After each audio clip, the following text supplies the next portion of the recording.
Life doesn't stop while on vacation. Neither do medical issues, accidents, or worse. We are going to ask the questions others won't, so you can protect yourself and your family.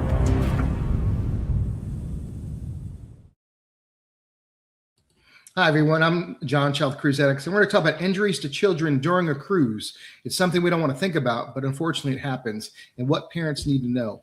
And I've got a little bit of an intro. Cruises are designed to be fun, relaxing vacations for the entire family, right? But accidents involving children can and do happen at sea.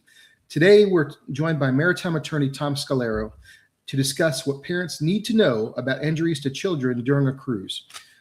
From water slides and pools to kids clubs and shore excursions, cruise ships offer countless activities for young travelers. But when something goes wrong, many parents are surprised that the cruise ship injury cases are very different from typical land-based accidents. Maritime law, the cruise ticket contracts, and strict filing deadlines can impact families' rights. And like I said, it's a little bit of a mouthful, but I wanted to bring it up to you. And because this is something that we're doing with these live streams, and of course they're also recorded, so please go back and look at the previous ones. And we're using these as a resource and having Tom Scolaro here to share this information. We hope nothing ever happens, and I've been very fortunate in my life to not have many incidents at all, anything to this level. But when they do occur, a lot of families are noticing it's much more difficult. Things are stacked against us as consumers than we might think so. If you think it's hard to get your cruise tips refunded or other things, when you have a problem with a cruise line, wait till you have an injury. You're going to see a whole different situation, and things aren't so nice, I'm finding. Like I said, 99.9% of the time, everything's fine. But unfortunately, when things go wrong, we need to reach out to Tom Scolaro and his law firm to actually help us. And with that note, we're going to get Tom in here, and we're going to start talking about injuries to children during a cruise and what parents need to know. Hi, Tom. Good afternoon. Good afternoon, John. How you doing today? Like I said, it's a little bit of a mouthful, but there's a lot there to cover. And we've kind of covered on similar topics during our previous discussions. But these are things that are happening every day on many different ships, from simple falls to many more serious things, usually linked to going down to the infirmary and so on and so forth. What are the most common ways that our children are actually injured on cruise ships? Is there something that comes to mind? Sure. Well, thanks for having me, John. Most people listening to this podcast today, they do so because they love cruising, right? Right. And I get it. But as a maritime litigator, I get to see the other side of the brochure Right. that they're not really going to tell you about. So when you walk across the gangway from the port and you board the ship, you are really performing a legal act of state. You're leaving the protections of your home state's laws and entering a world governed by 19th century maritime doctrines and 21st century corporate contracts that are, pretty much designed to silence you. But today, I'm not here to tell you how to pack. I'm here to tell you how the law views your child's life at sea, which is often as I hate to say this, a pecuniary zero. Under what we talked about previously, like DOSHA, and we'll get into DOSHA later. And what you must do today to ensure that if the unthinkable happens, the cruise line can't hide behind a flag of convenience or a fine print waiver. But to answer your question a little bit more directly, the ways that a kid can get injured on a cruise ship are innumerable. It's just any little thing. I went through this yesterday, at not on a cruise ship, but my son had a birthday party. It was a soccer game, and they went to some indoor soccer facility. And lo and behold, of course, if some kid's going to get hurt, it's going to be mine. Playing indoor soccer, and he's fine, but essentially any recreational activity aboard the cruise ship, I can tell you, and I can even describe to you in detail how the fact pattern can exist where a child has been injured, where I have represented somebody, everything from pickleball to basketball to capture the flag to freeze tag to water slides. Going in the kids clubs, any sort of just garden variety slip and fall, food allergies, excursions, and there's also a sadder topic to talk about later on, which is sexual assaults and voyeurism. those types of claims. But it's innumerable, and malpractice as well. It's been unfortunately a substantial part of our involvement with children and their cases. It's a jungle out there. Yeah, I think going back to the early days of cruising, it was pretty simple. The ships weren't anything like they were. Basically, you went on board, you stayed, and then you went to a restaurant, different things. You might lounge, but now they literally have the full water parks. Several large pools, goat cart tracks, roller coasters, pickleball, basketball, and so on and so forth. Laser tag. I mean, depending on the ship that you're on, it has so many different opportunities. And even slides that go from the top of the ship, dry slides that go from the top of the ship to the bottom of the ship. And it just takes one little hiccup in anything to cause a potential accident. And on land, but now we're at sea where it's harder to get to a hospital, right? Yeah, it's the way I look at these things is that these cruise ships are essentially floating Disney worlds wrapped in a industrial complex. Where you think of an industrial ship with all of its apparatuses and parts and steel and iron and doors you can chop an arm off of and all sorts of things. But it's like putting Disney World in that type of environment, because it is, people talk about cruise ships as floating cities, but really what they're floating theme parks. And there's just competition for eyeballs and wanting your attention and your involvement. And safety is again, it's always supposed to be in the back of the mind, but on vacation, as we've talked about previously, it's just there's a letting down of the guard, especially on parents. Kids never have their guard up. Right? Yeah. They just don't. They just go. No, but in terms of the parents, they think, all right, it's not like my child can get lost or kidnapped in a shopping mall here. We're at sea, right? It's not going to get lost, but other things can and certainly do happen, unfortunately. Yeah, and that's why I kind of had that intro, because there's so many things. The shore excursions, we haven't even talked about that, and we've talked about these in individual live streams that we've done. The complexities of it all, and it's very, very complex. So I've got a lot of topics in front of me. I put this in an interesting order, so I'm just kind of, if I can go with it. Sure. We know that pools, if you think about cruising, I know for me and my family, my daughter loved pools, still does, and she's 17. but so you have small children, and you maybe you get that first big getaway, and you're going to go and you're going to have a resort style vacation. And of course, it's so all inclusive. You don't have to travel, which of course is harder with the children. A road trip. So you go on a cruise.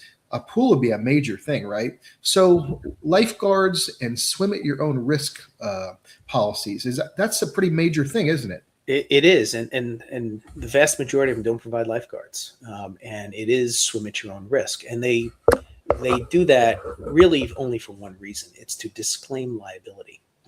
It's certainly, why do they want to do that? Because if you have a lifeguard, you're acknowledging under the law that is a potentially hazardous condition that you know about. And if you're taking steps to minimize that risk and that lifeguard performs the task negligently, the cruise ship can be held liable.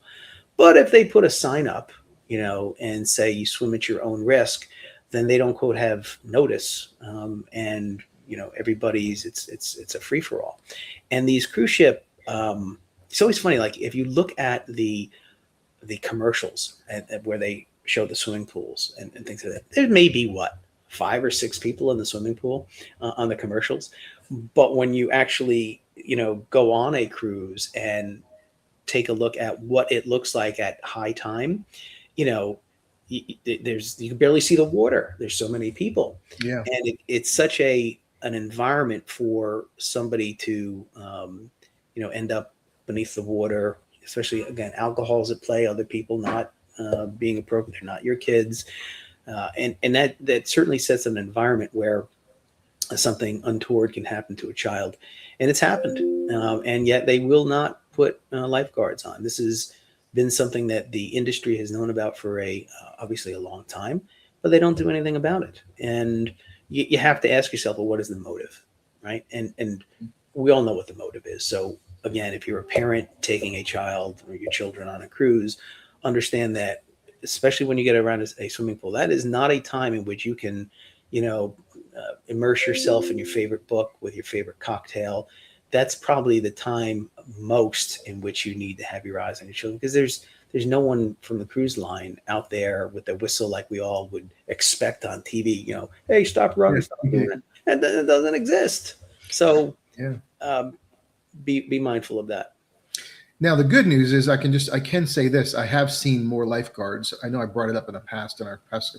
I can't speak for every cruise line. And of course you have inside knowledge dealing with these things. But I have seen some major cruise lines that have, because there at the one point there was none. Yeah. And then some horrific things happened with one cruise line that carries a lot of children had a drowning. And then I started to see them on a lot of the major cruise lines that carry deal with a lot of families. Yep. You see the lifeguards are present, but of course that's probably not all the cruise lines. It's not. And, the sad thing is, and I know that which of what you're speaking about, it should not take a child dying before you act appropriately, because we all know what is expected. But again, they just push and push and push until they can't ignore it anymore. But it shouldn't take that, John. Yeah, and some cruise lines do have special areas. They're usually more splash park areas. Yeah. And then they have a pool area. But I've seen countless. Children want to get in the hot tubs. Children want to get in the main pools. They want to be near their parents. They want to be near adults. And that's where it gets complicated, because like you said, they can get overcrowded on the 1 or 2 days that you're at sea. Everybody wants to be in the pool at noon or, the middle of the day. It's hot. It's not. Those splash zones and fun zones are, they're really nice. They're really a good idea for kids. But I'll give you just another example.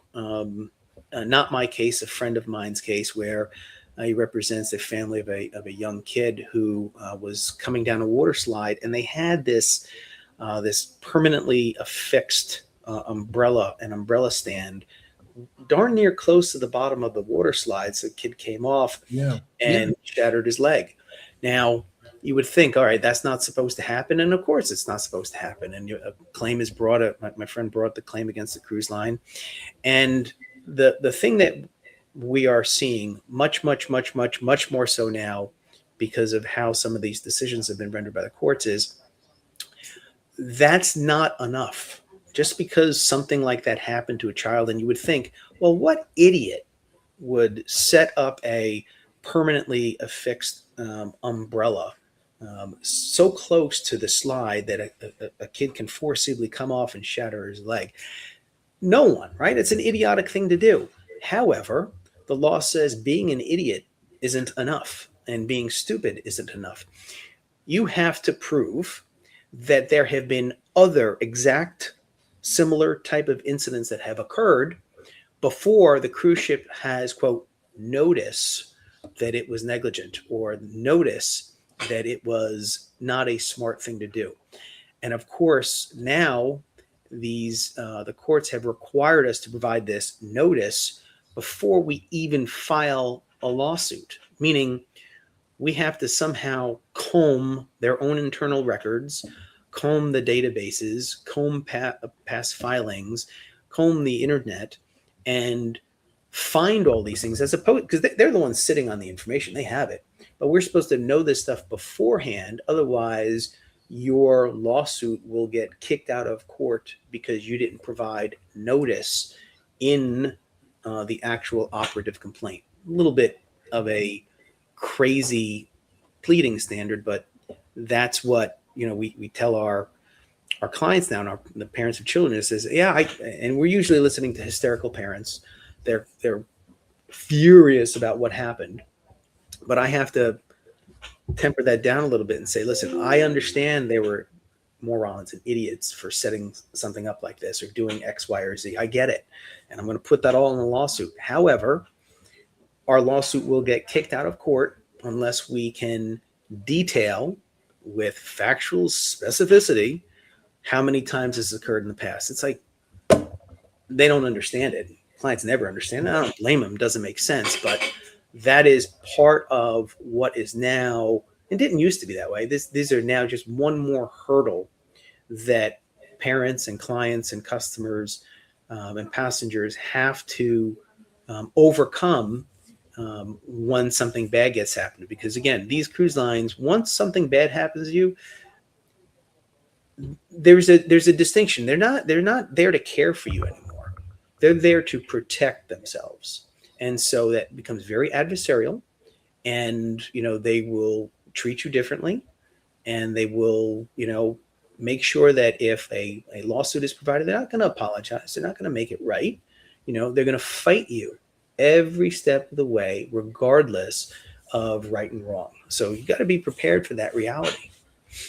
Yeah, is that considered case law that the judge in that? Yes. Okay.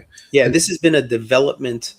This is not statutory. This has just been a development of the case law over time. We would file these cases and these lawsuits, and the cruise line would, and this was an argument that they had been making since time immemorial. They were saying, how can we be held responsible? We didn't know it was a dangerous condition. To which, fine, the law requires us to prove that something's a dangerous condition, but we normally would get the benefit of being able to conduct discovery, take depositions, request their own corporate documents so we could figure this stuff out. Now, it's like the cart is before the horse. We're supposed to know this before we even file, which I still can't quite wrap my head around. Yes, that's very obstructive, I would say. It is. It's but I can cry about it, or I can, just do something about it, and we just have to deal with it. Yeah, I guess that's the chess match that's happening, and maybe there'll be another ruling in the future. I hope so. Yeah. So, we've talked about the pools. We've talked about some other things. Safety risks parents should watch out for aboard it. I know it's vast. Is there a handful of things that come to mind that you just should get out there to parents? Well, I can put this into a few buckets. Number one, I'd say, first is with your children, don't let them wander the cruise ship unsupervised, even though they may be a preteen or a teen. There's no, sometimes there's a curfew on some of these cruise ships at like 1 a.m., but institute your own curfew.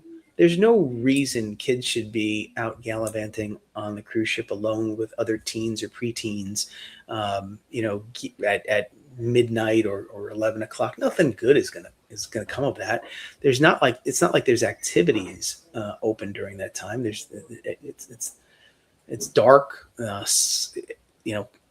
Somebody will get alcohol, right? It just always involves alcohol. Somebody's going to get alcohol from some adult someplace, and nothing's going to happen. So I would always say, forget what the cruise ship, curfew is. Put your own curfew out there on it. And another thing is, if you're going to use these kid camps and these daycare centers, be the nosy parent. Check in every once in a while. Ask the uncomfortable questions. There have been occasions, and I can't say the line or much more of what happened, but there have been occasions where children have been dropped off, and the most offensive things you can think about have occurred with those children, and you end up scarring somebody for life. To what? These people, they don't undergo FBI background checks, right? They're people from other foreign countries. You don't know where they've been. You don't know culturally what they think is appropriate or inappropriate.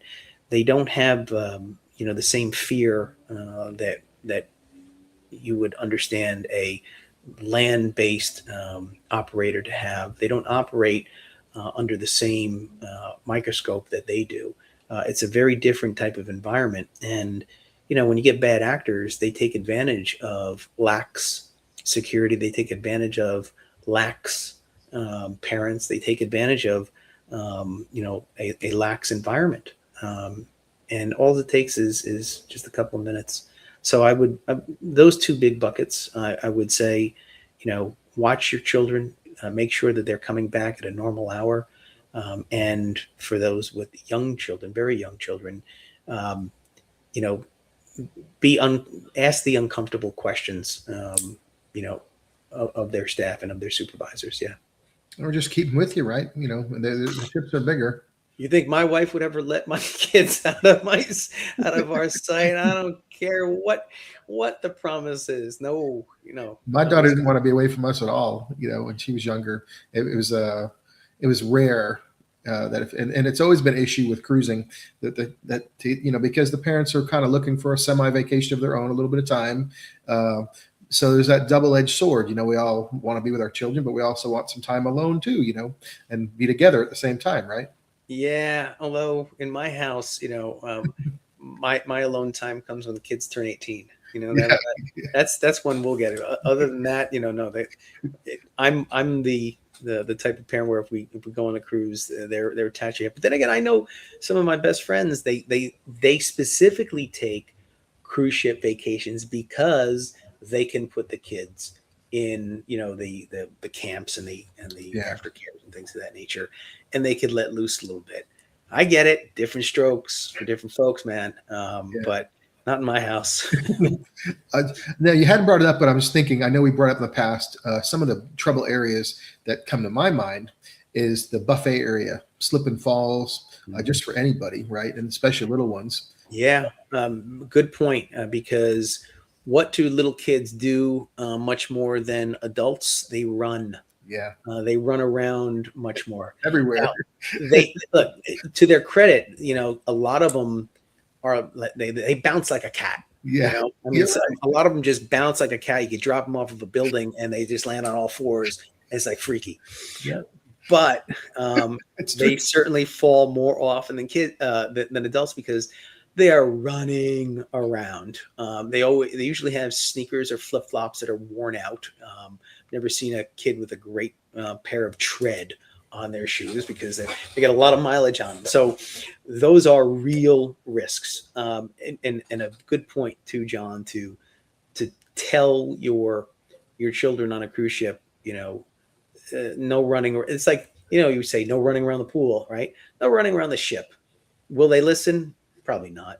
But the environment of and the ability and risk of falling is exponentially higher on a cruise ship because in close quarters, different surfaces, different coefficient of frictions, much more likely to occur than it would be outside of the ship setting. Yeah. So thank you for sharing that. And then another thing that came to mind too, and we brought this up too in another one, and so many things and I think it happened to an adult that had diabetes, and was the hot decks. These decks are extremely, extremely hot. Of course, they're slippery. And I remember I brought it up that my daughter, gets on the cruise ship. It was when the slides were new. These big water parks had started. The children want to go to the top of the water slide. You have to go across. You got to go from your room. You have to possibly walk through the buffet or through the pool area. Then you have to walk the steps. Sometimes you have to go to another deck and then get to the steps that bring you to the top of the slide. So you should have something on your feet because the decks are extremely hot. But then here's the kicker. You can't wear slides down the slide. Way down. Exactly. So now the scenario is dad's got to take the child up and get her on the slide almost to the top, because depending on their age and size, you got to make sure they're big enough to go down the slide. So you might have to walk all the way to the top with her and then walk back down after she goes down the slide with her shoes in your hand. But then when she goes down to the bottom, mom's got to be there to greet her and hold her, and then dad's got to run down and put the shoes back on. So that's a nightmare for a parent. But you know what also is going on too, and again, we see this all the time, is what is happening when the kid is going up and down the slide line. They're bringing water around all of the other common elements and the other places that the adults, the people that are otherwise not paying attention, traverse. And I can't tell you how many times most of the slip and falls outside of the buffet area involve places where people are traipsing water, either from the pool, from the slide, but usually from the pool. And it's invariable. They just bring water with them wherever they're going, and it just drips off their bathing suit, their body, and it's one person doesn't see where they're going. Whoosh, They go up. You know what I was thinking, Tom, is what else do we have at the water? So you have your children. What are we doing with them in the room? We're caking them with really slippery The lotions. Yep. of various types. So we've got water, suntan lotion, and hot sun, causing all that to go off their bodies on that slippery deck, making it more slippery, going to the bottom of their feet. It's just a recipe for a potential problem. It is, and I can't help but laugh, and I shouldn't laugh, but because you and I know this happens all the time. But when we file a lawsuit, exactly like you're describing, right? The first thing that the cruise line will say is, "We never had notice that was a dangerous condition or that's a dangerous area. Oh, we don't know." And it's like, really, we're going to do that game? You can't just put up a sign. You can't clean it up. You can't change the surface. You can't do all these other things that's just so commonsensical. He didn't know. I always love that one, So it's unfortunately what we have to deal with. And I was at Seed Trade. It's been quite a while now, but I met a company that made specialized decking that you can drop an egg from a pretty high height, got over here, right? And you could drop it, and they did tests there, and it wouldn't break. And it was just fabulous stuff. I'll think of the name, but really, really great stuff. And they had it on a ship, but I don't think they've added it to all the ships. And I was kind of like, when it was so wonderful, it's kind of like, why isn't this on all the decking? That, and a lot of these ships, look, they go in dry dock a whole lot of times, right? Yeah. I don't know, however many years. Like every 2 years. And there's an opportunity for them to get it right, but in large part they just replace it with the same type of substandard material. Now it may be more worn out, and they think they're doing the right thing by putting a newer material in it. But there's so many different composites and slip resistant type of materials. But for whatever reason, and I'm going to guess for aesthetics, they've made the decision not to do it, and God bless them. It's their decision. They can do whatever they want.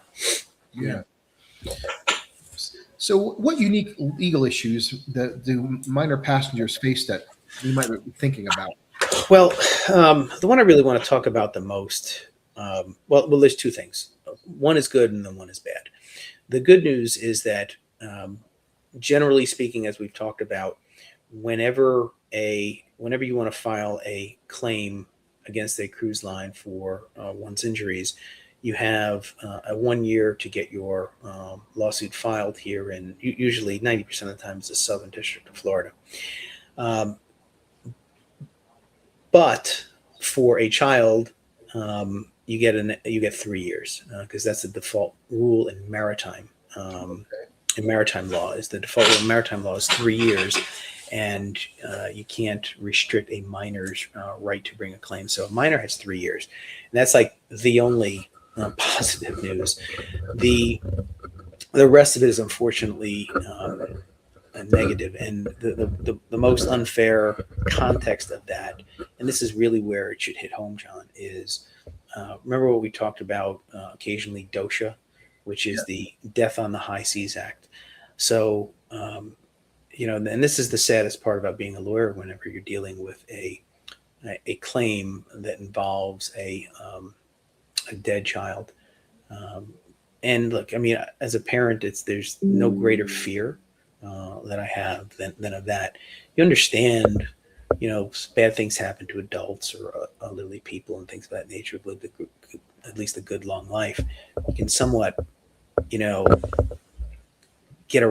get that around your head. But when it involves a child, it's all bets are off. But to make matters worse, the law says if your child, God forbid, were to perish on the cruise line, something bad, untoward happened, an excursion, whatever the facts may be, their life is essentially worthless. So you do not get your parental pain and suffering for the most horrific loss that one can imagine. You do not get to make a recovery for that, a financial claim for that. You're only entitled to make a claim for the economic losses, and that would usually be something limited like medical expenses up until the time where the child passed away, or funeral expenses. So it is very cheap for the cruise lines to deal with you when it involves the death of a child, as sad as that is to say. And, we've seen that. And, you do what you can to try and distinguish your case factually and procedurally, so, you don't come within dosha. But that has been on the books for over 100 years, and it's not changing anytime soon. So that is the greatest injustice that I can tell you in any venue, or in anything that I do, is to try and tell a parent that the value of their child's life is just a couple of dollars. Good luck with that one, right? It's awful. That's got to be heartbreaking to have to be that messenger, and then I just can only imagine if you told me that, and I'm in your office and I'm thinking, okay, something obviously has happened, extreme situation. Maybe it's 3 months ago, 6 months ago, and now we're finally wanting to get some recourse, and you have to say something like that. You have to pass on this bitter pill that no parent's going to want to hear that. Yeah, it's boy, those are the days where I wish I didn't get out of bed and come to the office. Those are ones, and thankfully it doesn't happen too often. Because it's happened. Children dying on cruise ships, it's happened, and I've been involved in those. But thankfully, it doesn't happen every day. But those are never situations I ever want to be in, again. That's the one that really you got to question your life choices in doing this as a profession when you have to have days like that. Speaking of that, I wanted to congratulate you, by the way, that Tom and the Scolaro law firm is being recognized, because you were invited to speak. Actually, speaking this week at the Florida Justice Association, and the topic is going to be advanced litigation strategies for cruise ship personnel injury and assault claims. And Tom and his firm are truly, leading the way in this field of law. And I just wanted to congratulate you and everyone on the team. It's really a great honor. And you're going to pass on your knowledge to the other litigators to help represent people and try to right some of these wrongs when unfortunately they do happen. Yeah, thank you, John. Yeah, it's we've been invited to speak in front of the FJA, and it's always a great honor and opportunity when I get to share, not just, I don't want to share war stories, but the how we did it, and how you get around things, because there's a lot of roadblocks in doing these types of cases. And these guys, to their credit, man, they have an army of great lawyers and law firms. These are not this is not your number 8 and 9 hitters in the lineup that they get. They get top shelf, to use a cruise line analogy, they get top shelf liquor, when you're dealing with them against you. And they get their thumpers, and it's always a challenge to deal with them. But, you just gotta believe in yourself, understanding, what works, what doesn't, call upon your years of experience, and, stay focused on the mission. And the mission is always to help the clients and help them get a recovery. It was easy, everybody would do it, but, it's important work. And I feel very gratified and fulfilled by doing it. I'm glad you're doing it. Like I said, we need people out there. Like I said, we're doing this not to scare anybody. We're doing this to have an outlet, a resource. So if something unfortunately does happen, because things happen, we all know that in this world. You have to know who to call, the best surgeon, the best litigator, so you can take care of things properly. Exactly. And on that note, what should a family do? Something happens. We've talked about all the what ifs. Now it happens. What should a family do if a child is injured during a cruise? Well, first things first is get your child to the shipboard infirmary, the medical center. It's not quite an emergency room. It's more like a urgent care clinic. They can treat a lot of types of issues aboard a cruise ship, but they are not a substitute for an emergency room. They are not a substitute for a specialist, or even your pediatrician for that matter. These are people not from the U.S., most likely. They are foreign trained and usually have some foreign training in a emergency type setting. Granted, the facilities are not as adequately equipped as what they were used to in their home country. So you're starting with not a facility that is perfectly outfitted to attend to your child's needs, and with a physician who is not specialized in either, orthopedic trauma surgery or pediatric issues, pediatric infectious disease, anything of that nature. So, but you got to get medical care, number one. Okay. Number two is make sure you report the incident to security.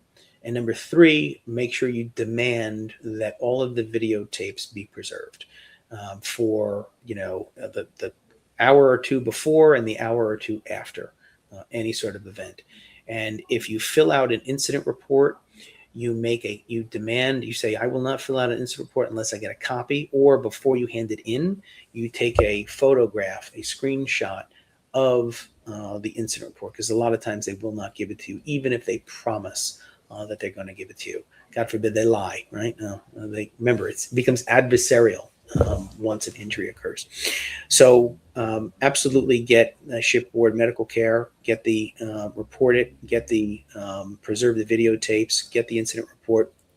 But also I would tell you, don't just, again, this all depends on the severity of the situation. And I want to go, I want to talk to you about an occasion where, a couple of occasions where parents did the right thing. They brought their injured or sick, in this case, they were sick children, to the infirmary, and nothing was really done about it. So I had a case a number of years back where a very, very, very young child, I think she was 9 or 10 months old, just wasn't doing well, was throwing up.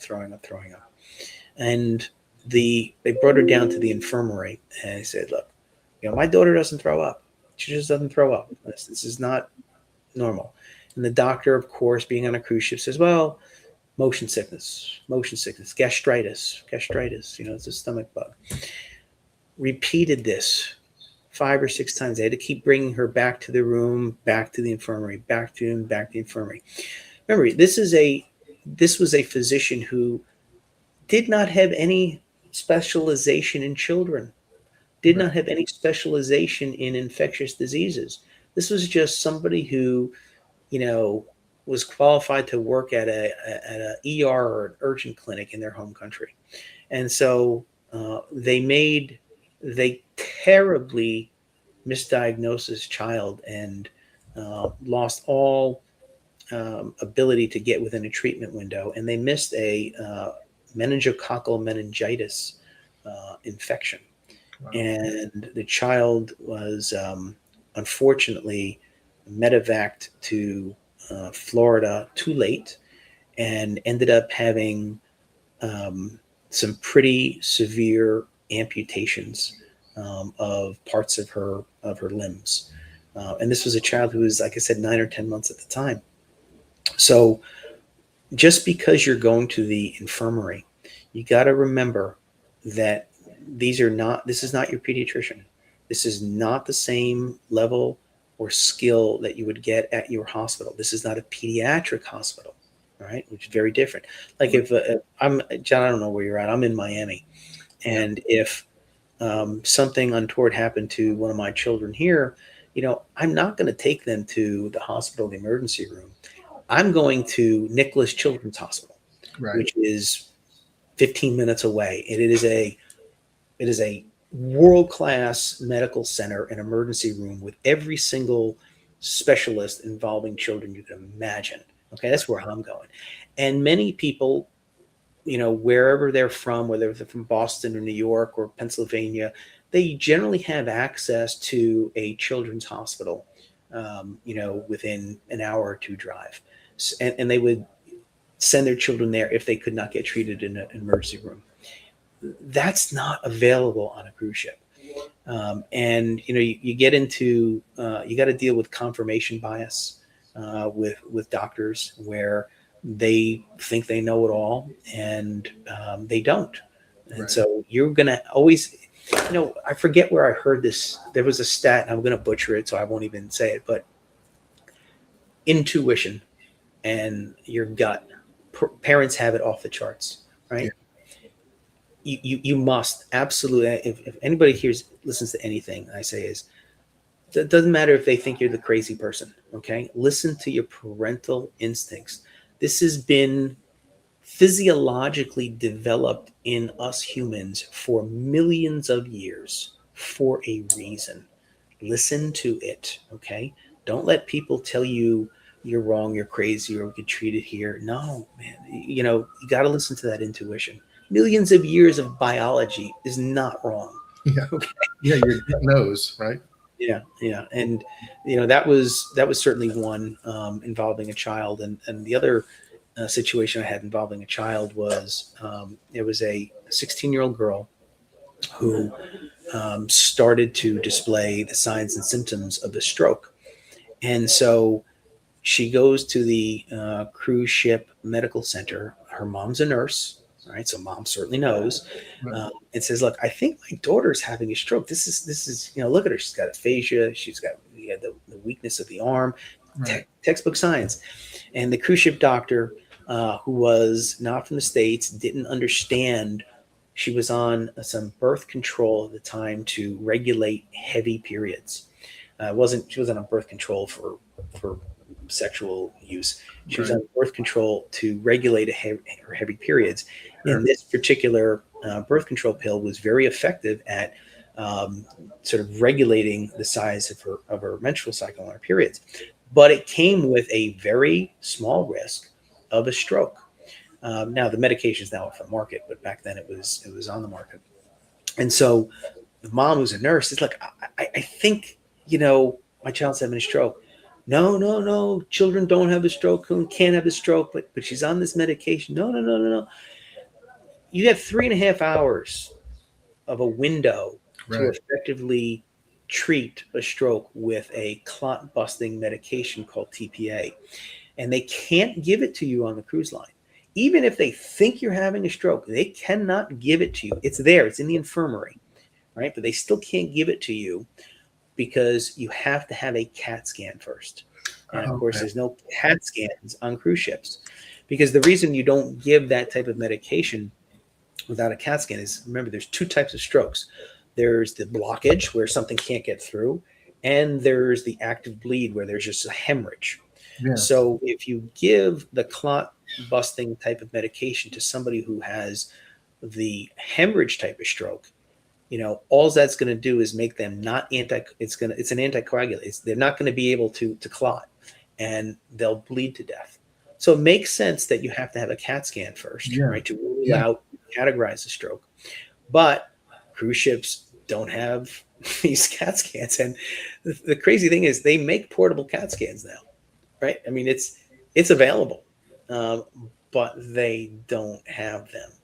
Now, they will make a humongous investment in the world's next greatest water slide, right? But will they make an investment in, modern medicine that would actually save lives while somebody is out in the middle of the Gulf of Mexico or the Atlantic Ocean?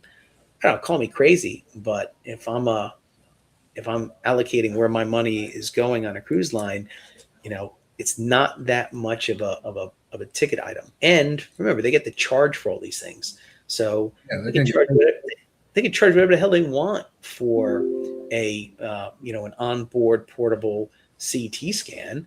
They could turn it into a profit center. But for whatever reason, they again have chosen not to do so. And it's sort of like your experience earlier, John, where you were talking about how something bad happened on one of the cruise ships with lifeguards, and now more of them are instituting it. So my hope is that eventually that will happen when we deal with these medical centers, and that they will plug in place the available medical technology that is accessible to everybody. I know you brought this up before with the portable CT scans, but the fact that you just said, I heard you say they have the medication, but they really can't give the patient the medication because it needs to have a CAT scan. So that just doesn't make sense. It's just not adding up in my brain. Like, why? Well, the reason why is because there's also a cardiac use for it.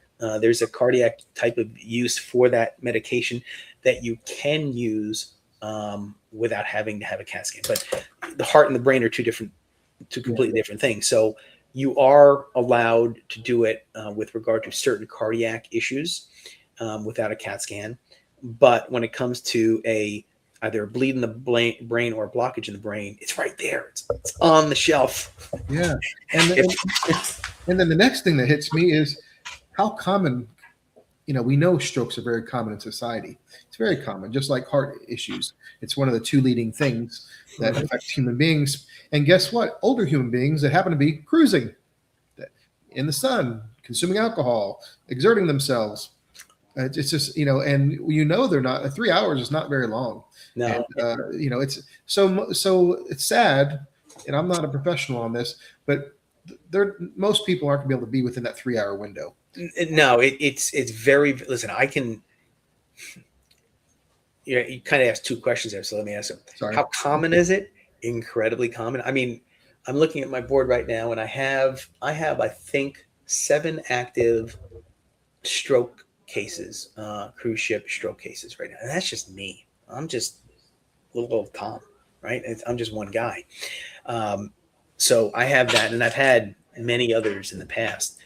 And so that 3.5 hour window, it is so tight, right? Because you have to go down to the infirmary. They have to deal with all the intake, the triage you. Then a doctor has to come see you. Then they have to do a differential diagnosis. And they usually, even though it should be patently obvious, they usually do not make the diagnosis as quickly as one would think. In every one of my cruise ship cases I deal with, I take issue with when they call the stroke, right? It's usually 1, 2, 3 hours after somebody presents. I'm like, dude, look at these symptoms right here, okay? Let's go through the Cincinnati stroke scale, and start awarding points. It's a stroke. A stroke is a stroke. You know it when you know it's right there. There's never a reason to. So I always take issue with how long it takes them to diagnose a stroke. And then that's only one part of the equation. Then you have to figure out, okay, just because they can, they can accurately call it a stroke, what good does it do if you're out, 30 miles, 50 miles, 150 miles? You have to prove that there's a way to get that individual to a shoreside hospital so that they can get you on a table for the CT scan and needle ready within that 3.5 hours. And it's a tough assignment, but we can do it with, I use a stable of experts, both in emergency medicine and also logistics, Coast Guard, people who are trained in Coast Guard policies and procedures and things of that nature, who can say, look, this is when it should have been called. This is how long it would take to rally the assets. This is how long it is of a flight out there. This is the hoist time. This is how long it'll take to get back to the, roof and then to the hospital. And we can get it there. But it's a bit of a challenge, as they say. That's sad. It's just, because I know they're like you said, they're not doing it. And so if they have the CT, they just could roll it out, even if it was in some off-site area. And they said, okay, let's do it. It takes a little time. An emergency situation, like a stat, kind of let's roll it out, put it in a public area, get the scan, put it back. It could be in a common area, like even off of a like a conference room. Yeah, it's John. All things are doable. Look, if they could fit 18 water slides on these things, I saw one the other, ice skating rinks. I don't know what else there is. What isn't there? What isn't on a cruise ship, right? They have everything. And you mentioned Disney World, like theme parks, right? Yeah. And I specifically remember in the early days that an executive had said, we are competing with Vegas when Vegas was really booming, and it still is. Is it ever not, right? But they says we're directly competing with Vegas, and look what they have now. These the modern ships.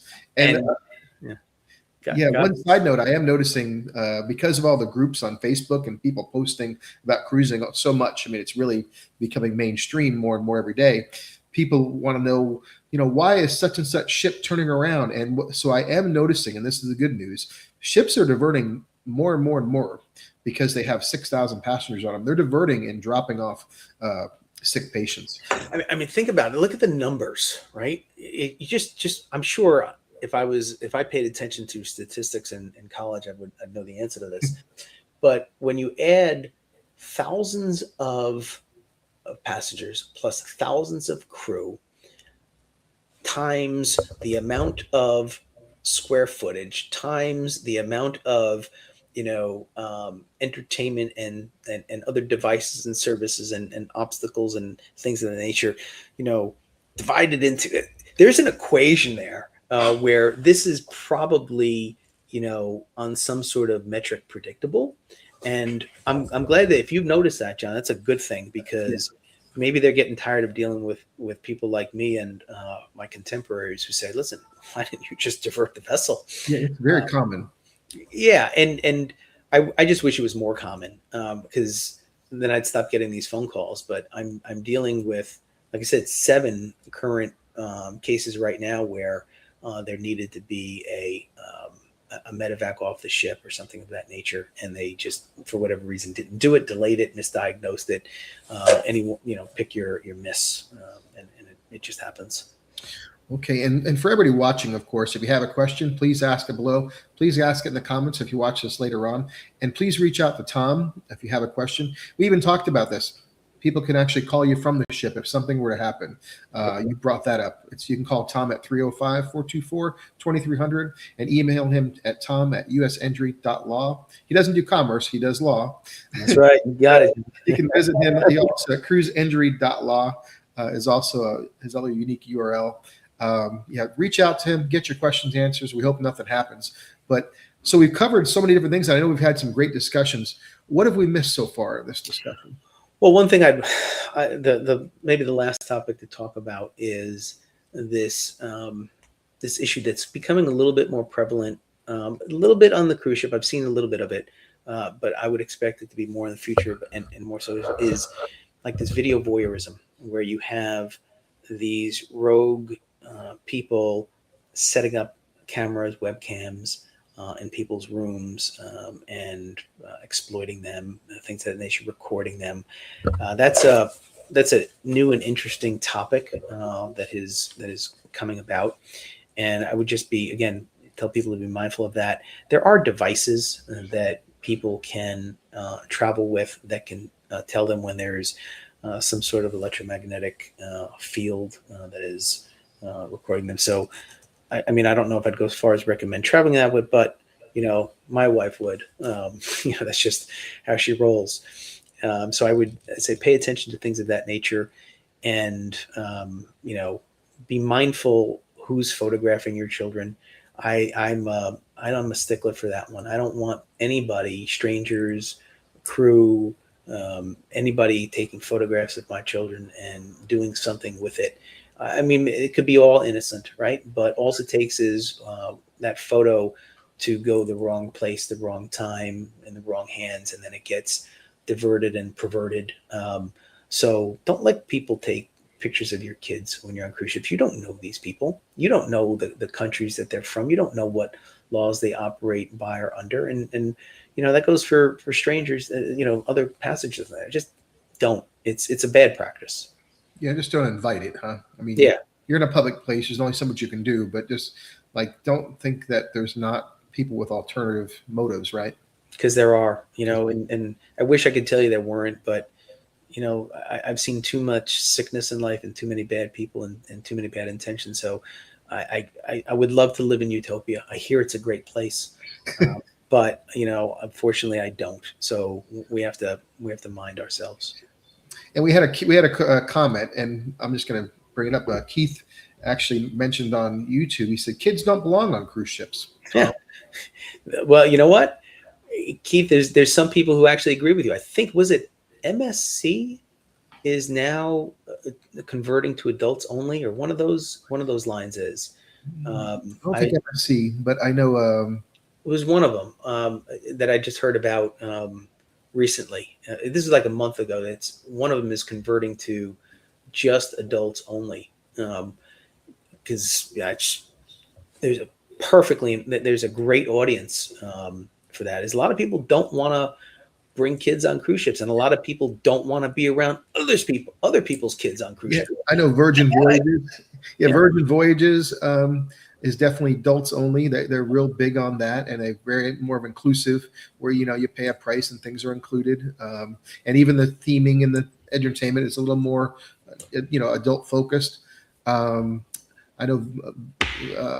Let's see. I know Viking actually had in the past I think you could be 16, then they changed to 18, very adult focused.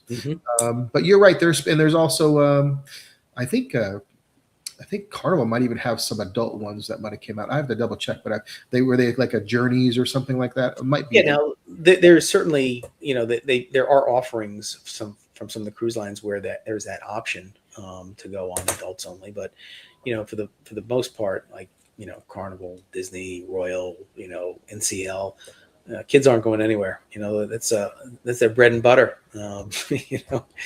So.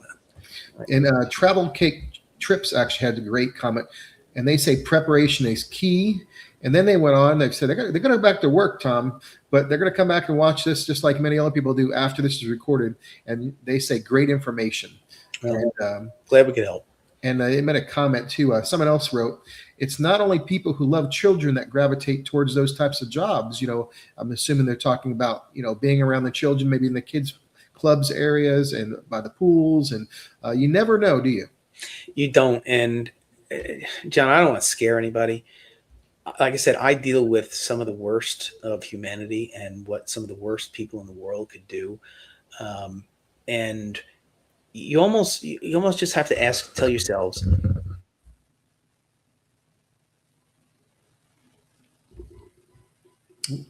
it's just acknowledge it. I kind of lost you for a second. Can you go back?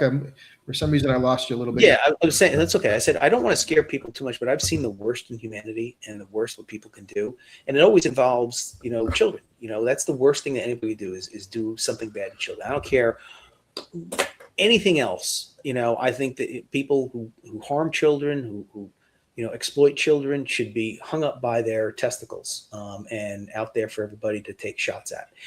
But there are people out there like that. So you must acknowledge what is the worst thing that can happen, have it in your mind, and act accordingly. Not, again, because you don't want to have a situation where, had I just done this, or had I just done this, or had I thought about this, because that sort of guilt I've seen it in my practice where these parents that I represent sometimes on some of these sexual exploitation cases, like, well, what did I miss? What didn't I do? What could I have seen? It's like, it's torture. You're torturing yourself for the rest of your life. And it's so unfortunate. So good comments, good questions. And it goes back to what you and I probably talked about the very first time is no one's out there to watch your back. No one's out there to protect you or your family or children. You have to do it. You have to be the first one to do it. Yeah. So, while you're talking, I have to just say this, it seems like the society as a whole, and even the courts, protect some of these really bad people in our world.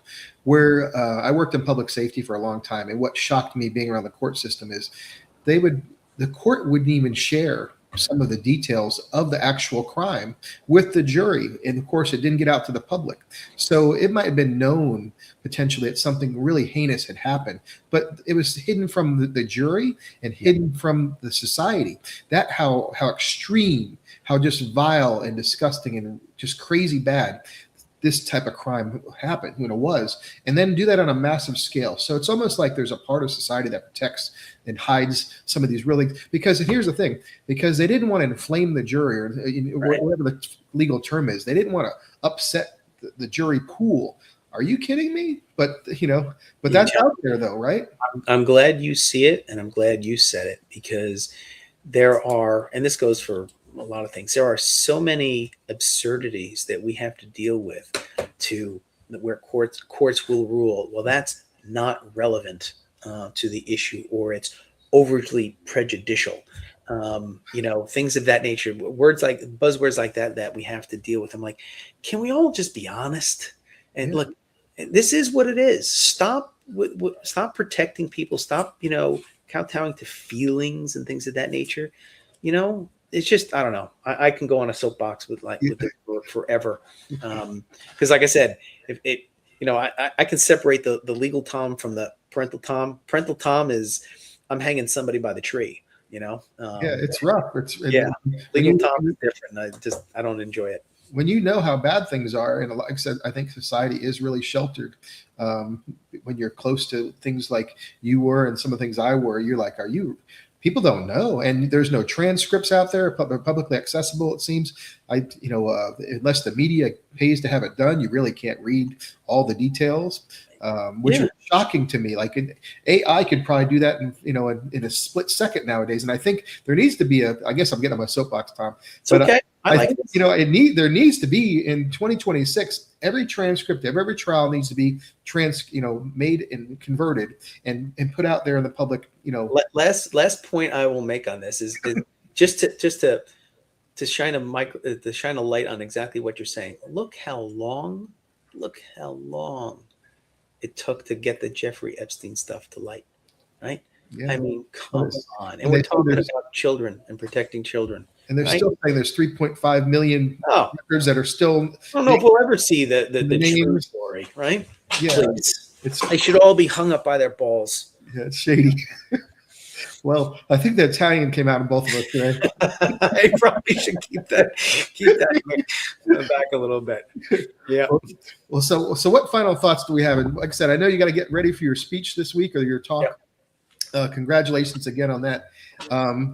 What if something happens, on board? Should a client reach out to you and make sure that they don't waste time on this? I know they have a little bit. Yeah, I mean, I same thing I tell everybody is look, you don't want to sit on your rights, and you don't want to be the one to determine or decide, well, there's probably not a case, or there's probably nothing we can do, or I don't want to do any. You don't be that person that make that decision. You don't know.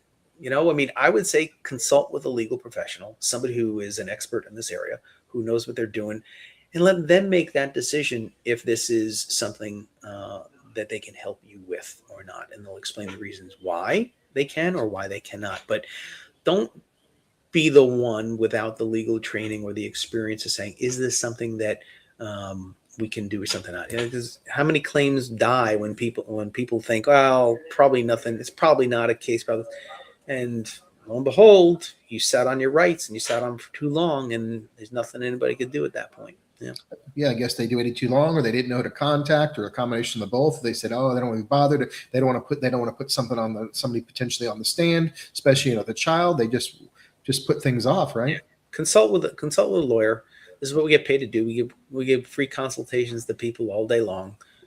We talk through their issues that they're going on with their life or whatever the problem is. A lot of times we can help. Sometimes we can't. But we will certainly always give everybody our informed decision so that they can feel good about the steps and the decisions that they're making, whether for themselves or especially if it's for their children. Well, Tom, thanks for taking so much time today covering this really sensitive topic. And of course, I'm glad we had these great discussions amongst ourselves here with everybody else. Thank you. Thanks, John. Appreciate it. Okay, have a great day. You too. Bye-bye. Bye, Ronan.